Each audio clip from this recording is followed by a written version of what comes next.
What is going on, my broskiis? My name is Toadski, back again, here to bring you guys yet another One Piece Dream Pointer video. And today we're going to be talking about just the new maintenance that occurred. So there was a maintenance that introduced a brand new banner to the game, which was the introduction of Boa Hancock. We're going to go through all of her abilities very shortly to give you guys a bit of a rundown as to what you can expect. However, there are some other things you do need to take into account before you decide to spend your currency on this banner right here. So we will be doing a couple multis. I'm not going to go super in for a couple of different reasons, but another really cool thing that they actually added was just the fact that they made farming in this game a little bit easier. Also, there is the fact that your daily rewards, which I think is this button right here.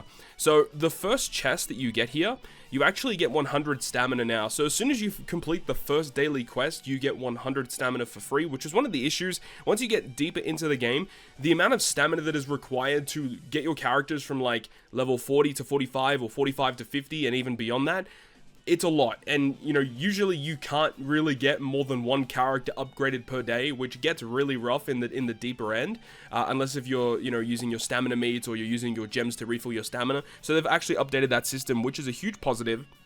And they've just updated the amount of times that you can auto-clear content per day, which is another really big thing. There were a bunch of other subsidiary things that they also added, including this brand new buggy event where you can use like boosted characters. There's actually a list of boosted units here, and they give you better drops by, like when you clear the content, you get more of these candies. You then in turn use those candies in the exchange shop to get a bunch of really good items. You've got summons, you've got level up materials for your medallions, you've got berries, you've got the gifts, which are increasingly important. Of course, you have these special rare medals, of course, and as you go ahead and purchase more, you've got more stuff that you can go ahead and unlock as well. It's pretty difficult, actually. Like, I'm at this point here, I can't even clear this next one. It's really hard, so I think for most people, we're going to have to just clear the lower difficulties. It does say that we are going to get an opportunity to unlock the third tab at the bottom here to get even more access to more quests, but we'll have to wait and see exactly how that actually goes.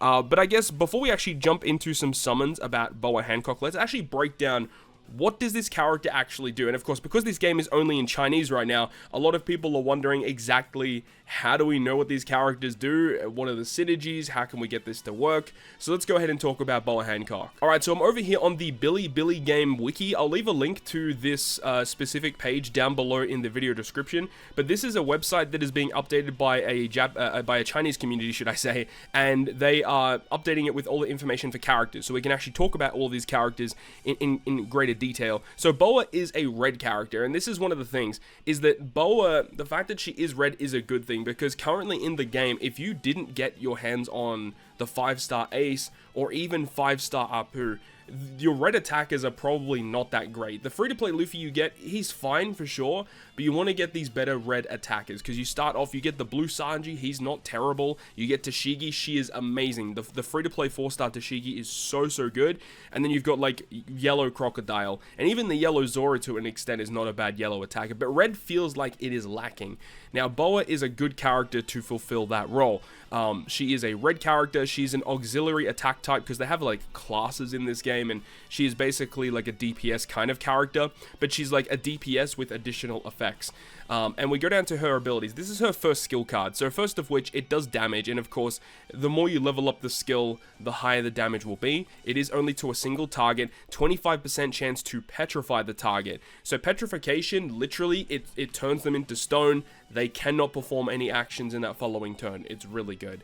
It then says that if they're already in the petrified state, then you can add 1 turn of petrification to that character for a maximum of 2 rounds. Very, very good. And of course, as you get the card level up to silver and to gold, you get beneficial effects, higher chance of petrification to occur, and higher damage. You've got her secondary skill, which is damage to a single target once again, and a 50% chance of giving the target 2 levels of Revenge Mark status. Now, Revenge Mark is actually the same type of effect that the free-to-play blue time skip Luffy can also apply to the opponent. So if you actually have Luffy on your front line with Boa, the fact that Luffy can also inflict Revenge Marker on the opponent is a good thing, because from using this character, apparently in the trial quest, it does seem like the Revenge Marker does give you a higher chance of landing your petrification, which is cool.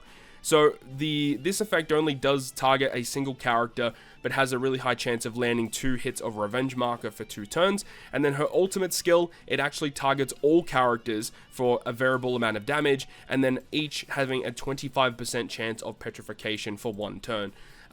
But it goes even deeper than this. So she is a damage dealing unit that can apply petrification or revenge mark status.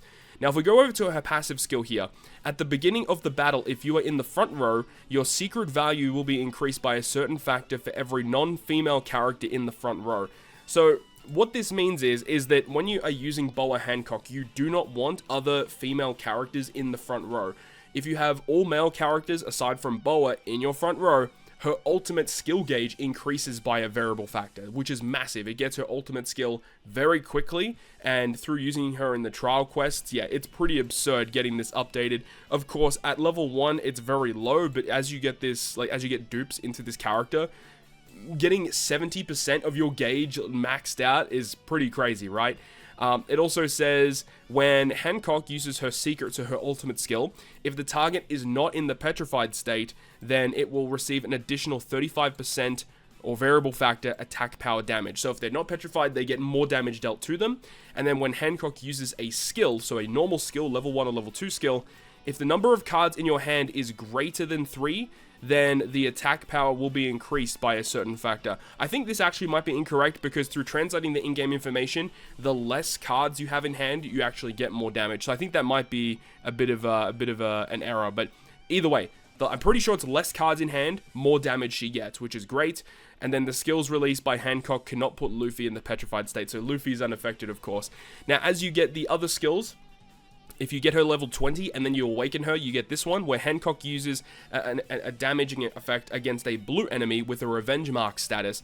Then the effective resistance is reduced by 20%, so she does more damage against the type disadvantageous characters when you have this first passive skill. Her second skill says when 7 Warlord allies attacks enemy with debuffs on them, then they get 15% damage increase. So using her alongside like Crocodile, for example, is really good with this passive skill, as with Revenge Mark status that Hancock can apply. And if you have like the Luffy on your character, on your crew as well, you can have Luffy inflicting Revenge Mark status, which is classified as a debuff, making your Crocodile do more damage. And I'm pretty sure this counts for herself as well, doing 15% more damage against them. And after level 60, which not a lot of people are going to get to right now, but you just get increased health and attack power by 3%.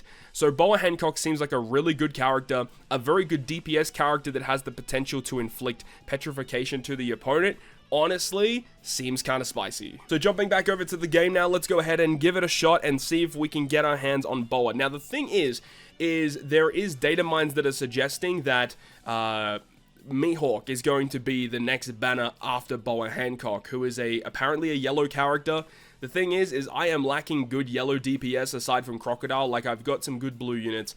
Red, I'm feeling pretty good with Ace. But in terms of yellow characters, I feel a little lacking. So I'm not going to do a hell of a lot of multis because I kind of want to conserve stuff for when Mihawk eventually drops. But we're going to do a couple of multis here. Hopefully we get really lucky. We could just pull Boa straight off the cuff. That would be sick. Let's go ahead and jump into it and let's see what we get. So of course, if we see a red mark, we want to go for it because it's going to give us, I think, just a slightly higher chance to potentially get Boa, starting off with the 3 reds there. But we want to see those 5-star characters, which is very, very hard to get. So I'm not expecting to pull a 5-star character, but we'll see what happens, right? We'll see. Lots of red here. Okay, and here we got a 4-star character guaranteed. So remember, we want to see the double lightning bolt. If we see the double lightning bolt, we're guaranteed to get a 5-star character. We got 1. No, it's going to be just 4-star characters, which is a shame. So in terms of 4-star characters, I mean, I would love additional copies of Tashigi. I think she's pullable. I probably should have checked that. I don't really know. I'm not really using too many other 4-star characters. I don't think Chopper is pullable. If he is, that would be awesome to get duplicates of him. But a lot of these other 3 and 4 stars, I personally not really using all that much, so I don't really care about them, unless if it ends up being Tashigi or Chopper, if they are pullable at all, which would be nice. But multiple 4 stars in here would be nice, but it looks like we're probably just going to get one 4-star character, which was the one guaranteed right at the very end. So probably not too good here. Let's see. Here's our 4-star character, and it's going to be Alvida, which, to be honest, is not a bad unit. This character is pretty good in PvP with, I believe it's a stun-inflicting skill that she does have. So, not a great start here. Not a great start for our first multi. So, hopefully we can go ahead and pick things up. We'll do another multi. Hopefully we can get a bit better luck. We want to see those 5-star animations. Let's see it. Okay, not good so far. Guaranteed 4-star on the 3rd pull. Another one on the 4th pull. Okay. Let's go this way. We'll go this way again. We'll go this way for red. And we got our last one here. We'll go random. Okay, so we got 2 4-stars in this one. Hoping we can see the double lightning bolt so we can get our potential 5-star character. There's one. Nope, it's going to be just a 4-star character. Or just 2 4-star characters, should we say.